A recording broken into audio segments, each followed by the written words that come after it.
Mən dua eləyim, siz də amin deyin. Duanı belə eləyirəm ki, ilahi, bizə verdiyin neymətlərin şükürünü bizə qismət elə. Amin dediniz. Mən sizə sual versəm bu cavab alaram. Siz elə bilirsiniz ki, mən sırf mənəvi dua elədim. Bizi şükür edənlərdən qərar ver, bizim üçün mənəvi duadır. Amma nə qədər pul yatıb bu duanın içində, nə qədər sərvət, neymət yatıb, biz bunu bilmirik. Məsələn, mən deyirəm, ilahi, mənə ev ver, maşın ver, pul ver, filan ver. Onun hamısından yaxşısı budur ki, deyim ki, ilahi, şükür verdiyin neymətlərə. Bu şükür verdiyin neymətlərə Allah deyirsən bunu dinən, mən istədiyindən artıqlaması ilə sənə verim. Heç sən istəməsən də olar.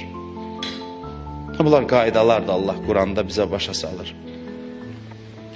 Biz elə bilirik, şükürdən danışır, deməli, ancaq axirət. Axirətdə heç böyük faydası var. Amma dünyada da faydası var ki, şükür elə,